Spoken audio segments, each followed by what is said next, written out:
नमस्कार, मैं शंभू कुमार सिंह और आप देख रहे हैं सल दस्तक। तेजस्वी यादव ने एक बड़ा मोर्चा खोला है और आपको अंदाजा है अमित शाह की रैली पर कितना खर्च होता है।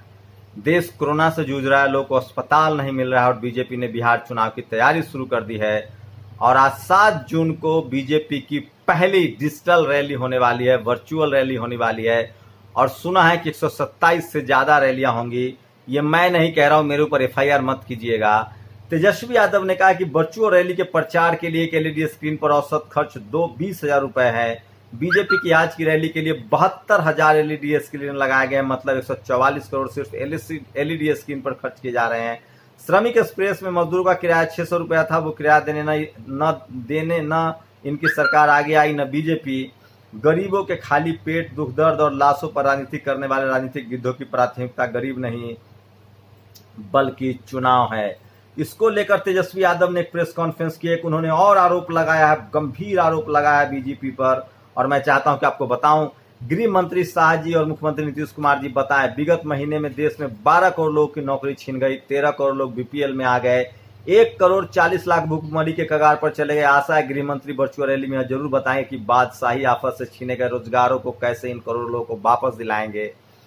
बिहार के 8 से 9 करोड़ बेरोजगारों, श्रमिकों, दिहाड़ी मजदूरों, युवाओं के लिए उनकी 15 साल की NDA सरकार ने क्या किया, उन्हें बेरोजगारों को नौकरी रोजगार देने की क्या कार्य योजना है, क्या है वो रोजगार, नौकरी, विकास, उद्योग धंधों के दाम पर जनता से वोट मांगेंगे। वो बताए कि केंद्र राज्य सरकारों ने श्रमिकों के साथ द्वितीय दर्जे की नागरिकों जैसा व्यवहार क्यों किया, उन्हें शारीरिक, मानसिक और आर्थिक प्रताड़ना क्यों दी।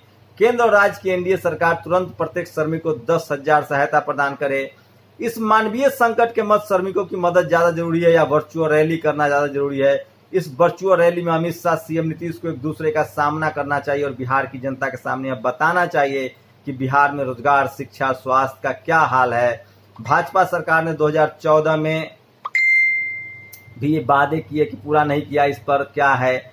तो ये तमाम सवाल जो है वो उठाया है।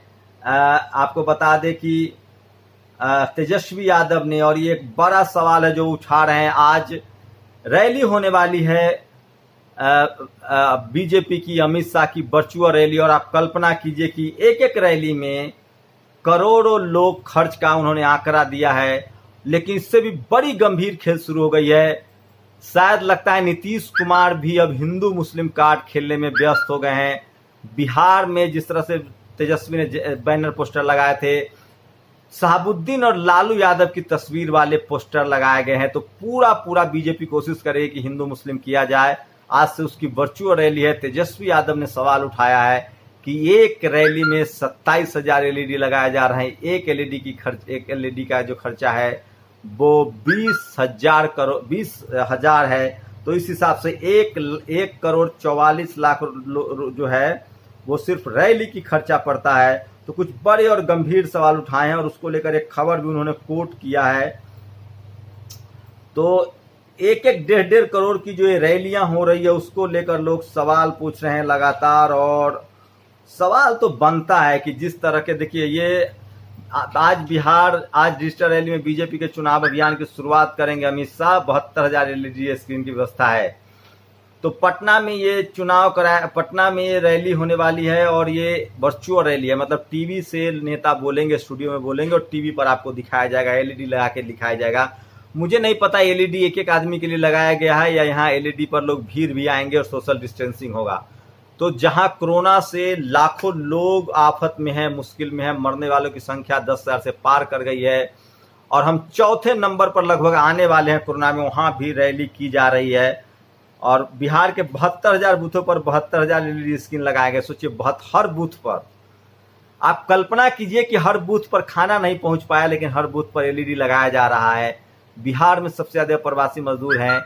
जब आप गांव में 2 बूथ होता है, अब बताइए जब LED लग सकता है 20,000 का, तो क्या हर बूथ पर 20,000 की आर्थिक मदद नहीं की जा सकती थी। सवाल तो बनता है ये सब, लेकिन ये सवाल पूछेगा कौन? टीवी और अखबार सवाल पूछेगा नहीं, टीवी और अखबार ये सवाल दिखाएगा नहीं। सोचिए, बिहार में 72,000 बूथ है और 72,000 पर LED स्क्रीन लगेंगे। मैंने सुना है कि बीजेपी जो मोदी जी की सरकार जो दूसरा टर्म के 1 साल पूरे है, उस पर करीब 150 रैलियां होंगी, 150 वर्चुअल रैलियां होंगी LED के जरिए।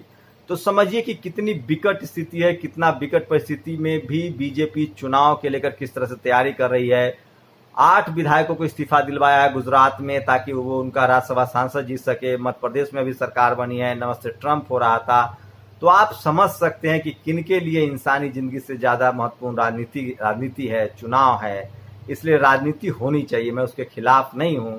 मुझे लगता है तमाम बहुजन नेताओं को भी अब जमकर राजनीति करनी चाहिए। अगर आप नहीं कर रहे हैं तो ये आपकी फेलियर है, बीजेपी कर रही है।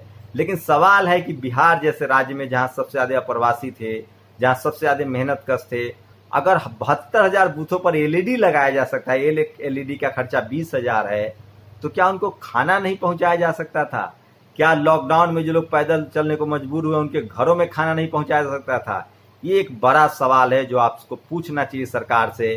खैर, इन्हीं सब सवाल पूछने के लिए विनोद दुआ पर केस दर्ज कर दिया गया है। आपकी क्या राय है? क्या बीजेपी से सवाल पूछना, टीवी अखबार वाले तो पूछ नहीं रहे थे, अब सोशल मीडिया पर जो पूछते हैं उन पर केस दर्ज कराया जा रहा है। तो इस पर आपकी क्या राय है? अपनी प्रतिक्रिया हमें जरूर दीजिए, आपकी प्रतिक्रिया का इंतजार है। अमित शाह की वर्चुअल रैली पर आपका क्या कहना है? क्या कोरोना में ये पैसे की बर्बादी है? और किसी भी संवेदनशील राजनीतिक दल को रैली न करके, पैसा बर्बाद न करके, क्या समाज को योगदान नहीं करना चाहिए था? अगर वो ऐसा करते तो मेरा भी वोट उनका होता। आपकी क्या राय? आपकी प्रतिक्रिया जरूर दीजिए। शुक्रिया।